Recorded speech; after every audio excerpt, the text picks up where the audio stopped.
주를 믿는 자, 그 빛에 거하는 자, 저의 마음이 정오의 햇빛과 같으며, 주를 아는 자, 그 마음을 지닌 자는 그의 가슴에 시온의 대로가 있네. 주를 믿는 자, 그 빛에 거하는 자, 저의 마음이 정오의 햇빛과 같으며, 주를 아는 자, 그 마음을 지닌 자는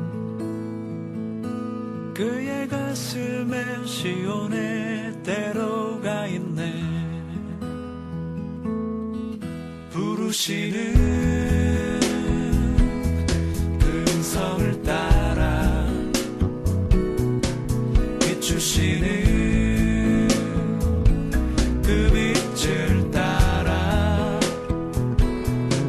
보이시는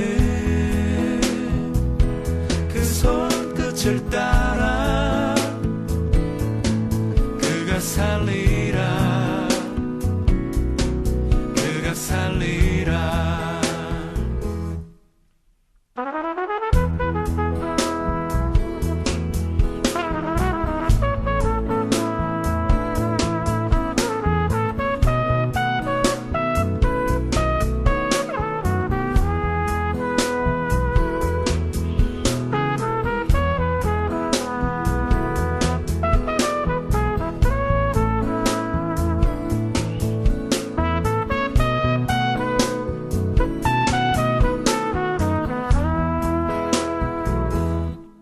부르시는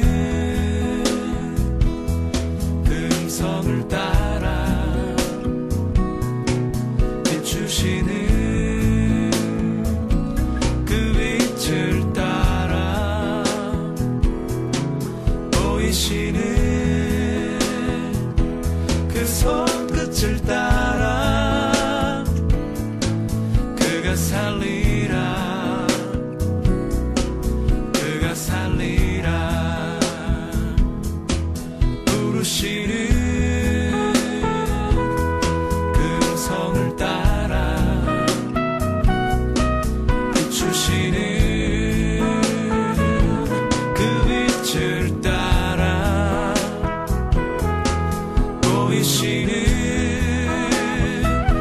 그 손끝을 따라 그가 살리라,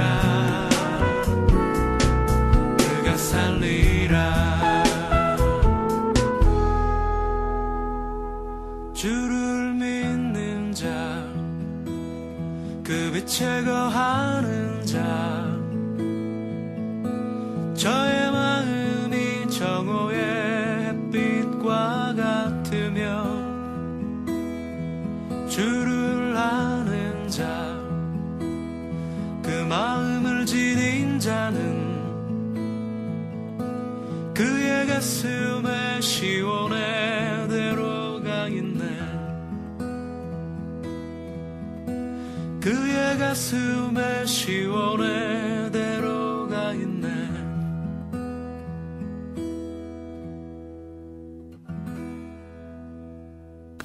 하나님 말씀은 누가복음 10장 37절부터 읽고 또 요한일서를 같이 읽겠습니다. 누가복음 10장 37절은 제가 읽겠습니다. 여러분들은 요한일서 4장 19절부터 21절까지의 말씀을 찾았으면 좋겠습니다. 누가복음 10장 37절, 요한일서 4장 19절부터 21절까지의 말씀입니다. 제가 봉독해 드리겠습니다. 누가복음 10장 37절입니다. 가로되 자비를 베푼 자니이다. 예수께서 이르시되 가서 너도 이와 같이 하라 하시니라. 요한일서 4장 19절부터 21절입니다. 우리가 사랑함은 그가 먼저 우리를 사랑하셨습니다. 누구든지 하나님을 사랑하노라 하고 그 형제를 미워하면 이는 거짓말하는 자니 보는 바 그 형제를 사랑치 아니하는 자가 보지 못하는 바 하나님을 사랑할 수 없느니라. 우리가 이 계명을 주께 받았나니 하나님을 사랑하는 자는 또한 그 형제를 사랑할지니라. 아멘. 자, 우리는 어제 우리는 모든 사람들을 사랑해야만 한다. 그렇지만 우리는 모든 사람을 사랑할 수는 없기에 우리가 누군가만을 사랑할 수 있다. 그렇게 어제 말씀을 나눴습니다. 그래서 우리가 모든 사람을 사랑해야 된다 하는 말씀을 어제 나눴고, 그럼 오늘은 우리가 사랑해야 하는 그 누군가는 누군가, 우리가 사랑할 수 있는 그 누군가는 누구인가 하는 것을 같이 생각을 해보려 합니다. 우리는 어제는 또 사마리아인의 비유를 통해서 주님께서 이 원수 같은 사마리아인도 사랑해라, 우리의 사랑의 범주 속에는 모든 사람이 들어가야 된다 하는 말씀을 나눴습니다. 그리고 그 사마리아인, 선한 사마리아인의 결론은 10장 37절입니다. 가로되 자비를 베푼 자니이다. 누가 내 이웃이냐? 그러니까는 바로 이 사마리아인입니다. 예수께서 이르시되 가서 너도 이와 같이 하라. 결국 사랑은 이와 같이 행동하는 것이다. 이렇게 행동하는 사람이 이웃이 되어져서 사랑하는 것이고, 그것이 바로 영생을 얻는 길이다. 그렇게 주님께서 말씀을 하고 계십니다. 그래서 사랑은 행동하는 것입니다. 조금 더 구체적으로 이야기를 하면 상대방의 필요를 채워주기 위해서 내가 구체적으로 움직이는 것이, 그 선한 행동을 하는 것이 사랑이다라고 주님께서는 말씀을 하고 있습니다. 사랑을 하면 사실은 구체적으로 행동을 할 수밖에 없지요. 그런데 하나님께서는 전능하시기 때문에 하나님은 모든 사람들의 필요를 채워주실 수 있는 분이십니다. 그러나 우리는 제한된 사람이기 때문에 모든 사람들의 필요를 채워줄 수가 없습니다. 우리는 우리가 할 수 있는 일들이 제한되어져 있고, 또 우리는 몸이라는 것이 있기 때문에 우리는 우리 속에서 무엇이든지 다 할 수 있는 것이 아니라 우리의 몸이 있는 그 제한된 속에서 사랑을 할 수가 있습니다. 그래서 모든 사람들의 필요를 알고 있다고 해서 우리가 모든 사람의 필요를 채워줄 수 있는 존재들이 아닙니다. 그렇기 때문에 우리가 도달할 수 있는 두 가지 문제가 있는데, 첫째는 내가 이 모든 사람들의 필요를, 어떤 사람도 이것도 필요하고 저 사람은 저것도 필요하고 이런 필요들을 다 알고 있는데 내가 할 수 없기 때문에 참 어떻게 해야 되나, 늘 불편한 마음으로 살아야 되는가 하는 것입니다. 우리가 누가 힘들다는 얘기를 듣고 누가 더 힘든 얘기를 듣고 그러는데 내가 할 수가 없습니다. 지금도 아프리카에 많은 사람이 굶어 죽어가고 있는데 내가 할 수 있는 것은 너무나 연약합니다. 그래서 계속 해야 되는데 하면서 그런 부담감만으로 살아야 되는가. 그다음에 두 번째, 또 나는 다 사랑할 수 없으니까 그냥 내 바운더리, 내가 정한 그 바운더리, 내 가족, 내 친한 친구, 또 요 주변에 있는 그 바운더리를 좁게 해서 그 사람들 사랑하며 내가 할 수 있는 거 하면 살면 되지. 그렇게 결론 짓고 사는 것이 맞는가 하는 것입니다. 물론 우리가 우리 바운더리를 정해서 그 사람들을 사랑하며 사는 것도 쉽지는 않습니다. 그러나 그것도 성경이 말하는 내가 사랑해야 될 이웃의 바운더리는 아닙니다. 우리는 예수님께서 하신 것을 따라서 하면 됩니다. 주님께서는 어떻게 하셨느냐? 주님께서는 제자들에게 마지막 승천하시면서 모든 사람을 제자로 삼아라, 모든 사람을 사랑해라, 이렇게 말씀을 하셨습니다. 그래서 우리의 마음속에는 모든 사람을 사랑해야 된다 하는 것이 전제가 되어져 있습니다. 그러나 주님께서 이 땅에 계실 때도 모든 사람들의 필요를 다 채워주시지는 않으셨습니다. 무슨 얘기냐면, 주님께서 무슨 우리가 지금 바쁜 사람들이 하듯이 투두 리스트 이런 거 쭉 만들어 가지고 오늘은 이것하고 내일은 저것하고, 그래서 한숨도 안 주무시고 그냥 맨날 필요한 사람들 쫓아다니시면서 병 고쳐주고 또 귀신 쫓아주고 막 이렇게 사시지는 않았다는 것입니다. 그분은 어떤 면에서는 우리보다 훨씬 더 많은 사람들의 필요를 채워주실 수 있는 분이었음에도 불구하고 그분은 그렇게 밤을 안 자고 그다음에 뭐 아무것도 안 하고 그냥 필요하다 여기 필요하다 하면 쫓아가서 하고 저기 필요하다 하면 쫓아가서 하고 그렇게 하지 않으시고 한적한 곳에 가서 기도도 하셨고 잠도 자셨고 제자들을 가리키기도 하셨고 그렇게 어떤 자기의 스케줄대로 했고 그분이 그 사람들의 필요를 채워준 사람들은 누구였냐면 그분의 일상생활 속에서 그분이 삶의 전장 속에서 만나는 사람들을 도와주셨습니다. 그래서 예루살렘에 가면 예루살렘에서 만나는 그 사람들의 필요를 채워주셨고 유대에 가면 유대에 가셔서 그 일을 도우셨고 또 갈릴리에 가면 갈릴리에 가서 그 사람들을 만나는 사람들의 필요를 채워주셨습니다. 그래서 우리 역시 그렇게 하면 되는 것이죠. 우리의 일상의 삶 속에서 그냥 아프리카 그냥 뭐 할 수도 있겠지만 거기까지 해야 된다 그런 부담감보다는 우리 주변에서 내가 만나는 사람들 그 사람들 속에서 그 손길이 필요한 그곳에 사랑을 베풀면서 우리가 살아가는 것이 그 사랑하면서 그들의 필요를 베풀어 가는 것이 주님께서 하신 방법이다라고 할 수가 있습니다. 그래서 1차적인 바운더리는 저는 가족은 우리가 1차적인 우리가 그들의 필요를 채워줘야 되는 그런 바운더리라고 생각을 합니다. 그 다음에 우리가 생각하는 것이 바로 교회라는 공동체입니다.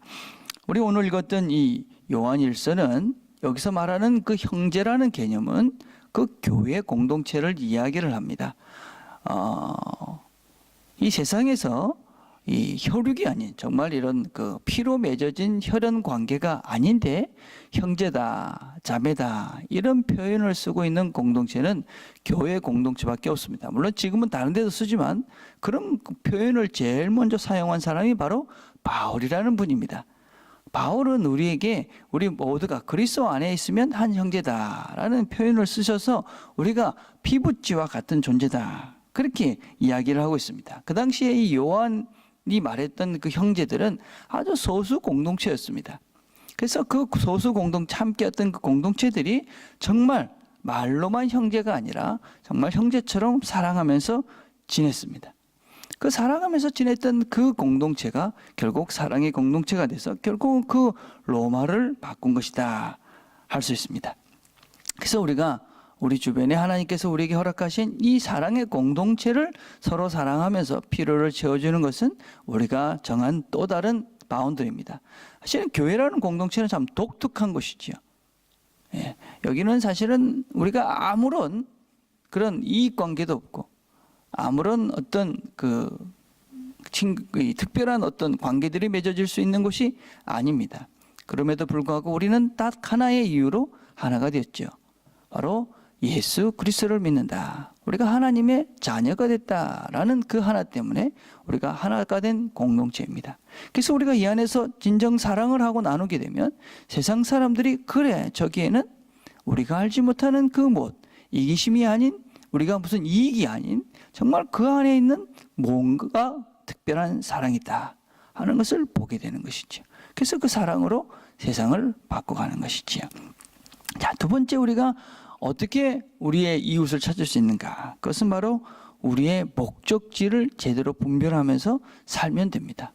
우리의 목적지를 바라보면서 가면서 우리가 그 주변에 있는 사람들을 만날 때마다 그 사랑을 나누면 된다는 것이죠. 다시 얘기하자면 예수님께서 언제 예루살렘을 갔고 언제 유대를 갔느냐면 주님께서 당신이 하셔야 될 그 일을 그 목적을 따라서 그거는 움직였습니다. 그래서 주님께서 하신 것처럼 주님이 왜 예루살렘에 갔느냐? 결국 십자가에 못 박혀 죽기 위해서 그 길을 가셨죠. 그 길을 가는 과정 가운데 눈먼 자도 만났고 문둥병 자도 만났고 또 혈병 앓은 자도 만난 것이지요. 그래서 그 길을 가면서 만나는 그 사람들, 그 사람이 바로 우리의 도움이 필요한 사람들이지요. 우리의 이 목적이 무엇인지를 우리가 알아야 됩니다. 우리가 물론 영적인 목적들도 있고 궁극적 목적들도 있지만 이 땅을 살면서 우리의 삶의 목적은 일입니다. 일. 그 얘기는 하나님께서는 목사로서 저에게 이 소명을 주셨죠. 그래서 목사로서 일을 하는 것입니다. 여러분 각자들은 각자가 주어진 그 일들이 있죠. 그죠? 그것이 사실은 우리 모두가 하나님께 받은 소명입니다. 우리의 목적지라고 할 수 있습니다. 그래서 그 목적을 이루어가는 그 현장 속에서 만나는 그 사람들을 여러분들이 사랑하면 됩니다. 그 만나는 사람들의 현장들 속에서 그들의 필요를 채워주시면서 사시면 됩니다. 사업을 하시는 분들은 그 속에서 만나는 여러분들이 같이 고용하고 같이 일하는 그분들이 바로 여러분들이 섬겨야 되고 사랑해야 될 사람들이다 라고 할 수 있습니다. 여러분들이 일터에서 만나는 그 사람들 정말 중요한 것입니다.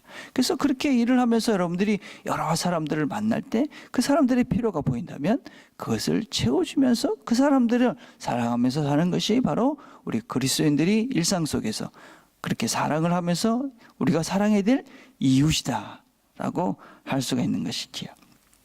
자, 이제 두 가지 간단한 이야기를 하고 마치려고 합니다. 우리가 코니 2012라는 그 운동이 있었습니다. 그것은 무엇이냐면 우간다 반군인 코니라는 사람을 잡아서 법의 심판에 세우자. 그래서 그게 동영상에 올려져서 순식간에 이 모금 운동을 했습니다. 근데 이게 순식간에 막 그 모금 운동을 했는데 아주 빠른 시간 안에 700만 불이라는 엄청난 돈이 모여졌습니다. 그런데 나중에 이 것에 대해서 조사를 해보니까 과연 한 범죄자를 잡는데 그렇게 돈이 모아질 필요가 있는가? 그래서 조사를 했습니다. 조사를 해보니까 실제적으로 그 700만 불 중에 60%는 자체 경비로 쓰고 40%만 우간다 사람들한테 갔다. 그러니까 100불을 헌금하면 60불은 저가 다 알아 쓰고 40불만 우간다 사람한테 간 겁니다. 그래서 그 단체는 징계를 먹었습니다. 또 다른 하나는 제 경험입니다. 제가 아주 한국에 있을 때 있었던 일인데 제가 지하철을 타기 위해서 이렇게 지하도를 내려가고 있는데 한 장애인이 볼펜을 팔고 있었습니다. 1,000원, 1,000원 이렇게 하고 있었는데 제 주머니에 보니까 5,000원짜리가 하나가 있었습니다. 그래서 순간적으로 갈등을 했습니다. 내가 5,000원을 주고 4,000원을 거슬름을 받아야 되는데 그게 좀 더 이상하지 않을까. 그런 생각을 하면서 그냥 그 볼펜을 사지 않고 그냥 지나쳐서 지하철을 타고 왔습니다. 근데 지하철을 타고 이렇게 오는데 그 1,000원, 1,000원 하는 그 목소리가 떠나지가 않았습니다. 너무나 그 마음이 아파서 내렸습니다. 그래서 그 다음 내려서 다시 돌아가서 그 지하도로 갔는데 그 장애인이 없었습니다. 그 기억이 저는 지금도 아주 또렷하게 남아 있습니다. 기회를 놓친 거다.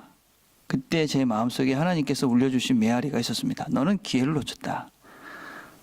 우리가 선한 사마리아인의 비유는 그냥 사랑을 하라 이것이 아니라 영생을 얻는 방법을 설명해 주시면서 내 이웃을 내 몸같이 사랑하라 그렇게 말씀하셨습니다. 우리가 내 이웃을 내 몸과 같이 사랑하는 것은 그냥 죽어서 영생을 얻는 방법을 획득하는 것이 아니라 우리가 이 땅을 살면서 영생을 누리는 어떤 면에서 하나님의 사랑이 내 안에 없기 때문에 내가 하나님의 그 사랑으로 충만해져서 이 땅 속에서 영생을 누릴 수 있는 그 시간, 그것이 바로 내 이웃을 내 몸과 같이 사랑하는 순간이다 하는 것입니다. 저는 그 순간을 놓쳤다. 그런 생각을 하고 지금도 내가 하나님께서 기회를 주셨는데 사랑을 해야 되구나. 그런 마음을 가지고 사랑하고 있습니다. 물론 여전히 지금도 갈등을 하면서 그런 일들은 합니다. 여러분들도 일상 속에서 내 이웃을 내 몸과 같이 사랑할 때 우리는 그 순간에 영생을 누리는 것입니다. 하나님의 사랑이 내 안에 들어오는 것을 경험하게 되고 그 순간 우리가 영원한 하나님의 사랑을 누리기에 우리가 그 순간 영생을 누리는 것입니다. 오늘도 여러분들이 만나는 이웃들을 사랑하시면서 그 순간에 하나님의 영생이 우리 안에 임하는 것을 경험하는 좋은 하루가 되기를 간절히 바라겠습니다. 기도하겠습니다. 하나님 감사합니다. 하나님께서 우리를 사랑해 주셔서 우리도 사랑이 무엇인지를 알고 그 사랑으로 이웃을 사랑할 수 있는 마음들을 주신 것 감사합니다. 오늘도 우리의 일상생활 속에서 만나는 사람들을 주님의 마음으로 사랑하며 그 사랑을 통해 주의 사랑이 내 속에 임하고 그래서 우리가 영원한 생명을 누리는 좋은 하루가 될 수 있도록 하나님 축복해 주옵소서. 예수님의 이름으로 기도드립니다.